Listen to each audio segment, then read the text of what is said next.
Em 1831, Michael Faraday, 1791-1867, um dos mais extraordinários homens do século XIX, descobriu a indução eletromagnética.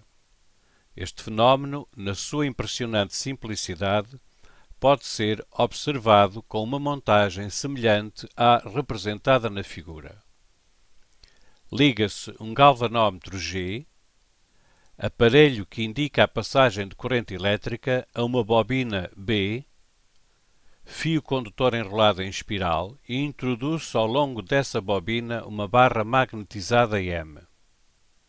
Imediatamente a agulha do galvanómetro se desloca, provando assim que o fio é percorrido por uma corrente elétrica, embora na montagem não exista nem pilha nem gerador de qualquer espécie.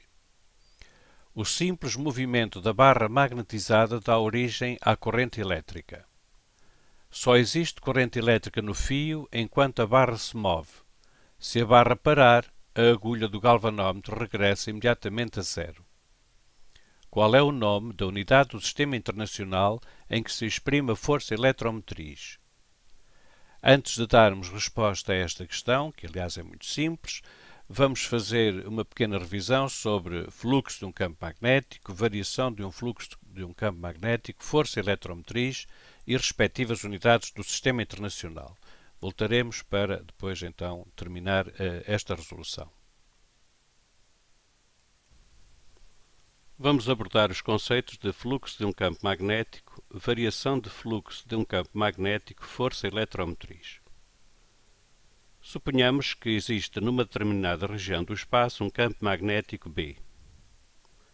Este campo magnético, claro que sabemos que está a ser criado por um ímã que tem aqui a sua polaridade norte e deste lado terá a sua polaridade sul, porque as linhas do campo magnético, que estão aqui representadas, como sabemos, têm origem no polo norte de um ímã e terminam no polo sul do mesmo ímã ou de outro ímã. Nessa região do espaço vamos definir uma superfície de área A, delimitada aqui por esta linha representada a vermelho. Vamos chamar a esta linha uma espira. Ela tem uma forma irregular, podia ter uma forma regular, não havia problema nenhum.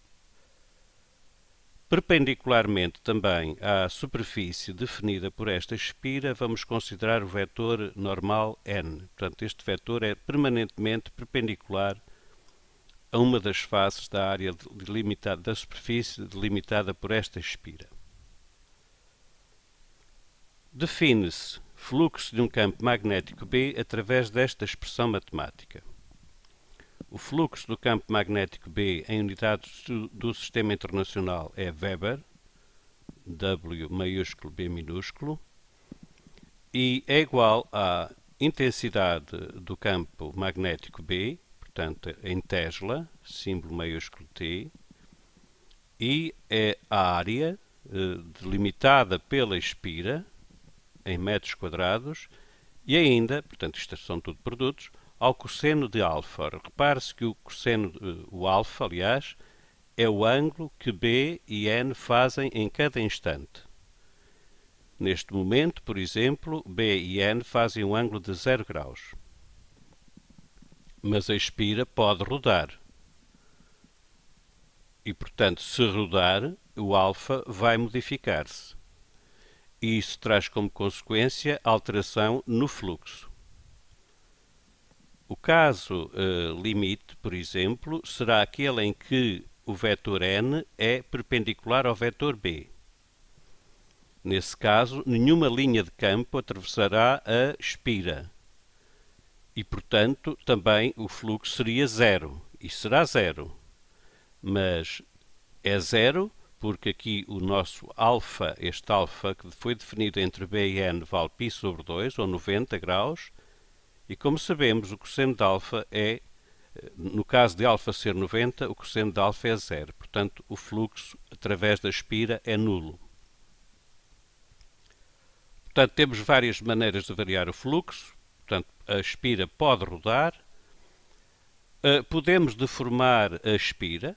podemos deformar a espira, dar-lhe outra forma, e, portanto, deformar a espira é alterar a área que ela define, e podemos também fazer variar a intensidade do campo magnético B, ou até fazer a orientação do campo magnético polo, a sua direção também a variar, mas isso já estava contemplado aqui, no ângulo alfa, porque é o ângulo entre o campo magnético, entre o vetor campo magnético e o vetor n, que é como foi definido, um vetor que é perpendicular a uma das faces da superfície delimitada pela espira.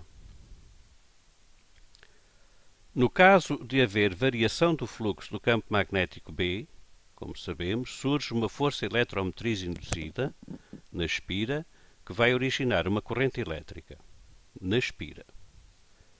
Essa força eletromotriz no Sistema Internacional tem a unidade de volt, V maiúsculo, e é definida pelo seguinte quociente. No numerador, o módulo da variação do fluxo magnético, portanto, em Weber. No denominador, o intervalo de tempo em segundos. Portanto, sempre que houver variação do fluxo, haverá força eletromotriz induzida. Por exemplo, nesta situação agora estática, se não fizermos alteração nenhuma, nós temos fluxo, mas porque temos B, porque temos A e porque temos um ângulo não nulo, um cosseno de alfa não nulo entre B e N, mas não teremos força eletromotriz induzida. Porquê? Porque para haver força eletromotriz induzida é necessário que haja variação do fluxo do campo magnético. E isso só acontece se variarmos a intensidade do campo B, se variarmos a área A ou se variarmos a direção entre B e N. Caso contrário, a força eletromotriz é nula. Não esquecer, há força eletromotriz induzida se houver variação do fluxo do campo magnético. Portanto, de acordo com tudo o que acabamos de rever, facilmente concluímos que a unidade do Sistema Internacional em que se exprime a força eletromotriz é o volt.